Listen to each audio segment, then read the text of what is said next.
మన ప్రయాణాలు సుఖం కావాలి, చాలా ఫాస్ట్గా వెళ్ళాలి. అదే సమయంలో మనందరం కూడా గమ్యానికి మంచి సేఫ్టీ గమ్యం చేరాలని ఒక మంచి టెక్నాలజీతో ఈరోజు నరేంద్ర మోడీ గారు ఈ వందే భారత్ ట్రైన్ని ప్రారంభం చేశారు. ఈరోజు విశాఖపట్నం నుంచి విజయనగరం, భారతపురం, రాయగడ, రాయ్పూర్ అండ్ దుర్గా ఈ దాదాపు ఒక 500 కిలోమీటర్లు ప్రయాణం చేయబోతున్నాం.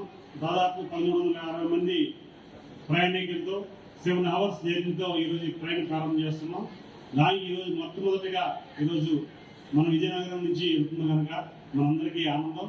అది ఖచ్చితంగా మనం అందరం కూడా ఈ ప్రయాణాన్ని మనం సద్వినియోగం చేసుకోవాలి. అలాగే కలెక్టర్ గారు రిక్వెస్ట్ చేశారు బొబ్బిలి ఆర్డర్ కోసం.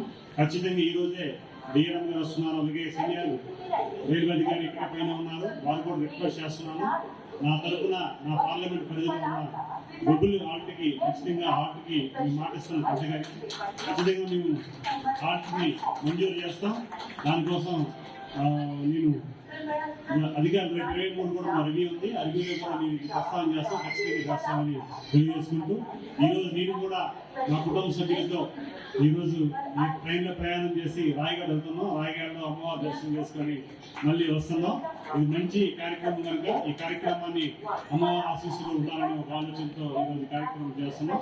ఈరోజు మంచి కార్యక్రమం ఏర్పాటు చేసి ప్రజలందరూ కూడా ఎన్డీఏ కూటమి నరేంద్ర మోడీ గారు దేశ ప్రజల కోసం ఎలాంటి సర్వీస్ ఇస్తున్నారో మనం పనిచేసే కార్యక్రమాన్ని ముఖ్యంగా రవాణా సౌకర్యం ఏదైతే అందుబాటులో ఉంటుందో ఆ ప్రాంతం కానీ, ఆ దేశం కానీ, రాష్ట్రం కానీ ఖచ్చితంగా అభివృద్ధి జరుగుతుంది. ఆ దిశగా ఈరోజు నరేంద్ర మోడీ గారు గవర్నమెంట్ ప్రధానమంత్రి గారు చేస్తున్న సంస్కరణలు ఈరోజు చాలా అందుబాటులోకి వస్తున్నాయి. ముఖ్యంగా రైల్వే సంస్కరణలు చాలా బాగున్నాయి.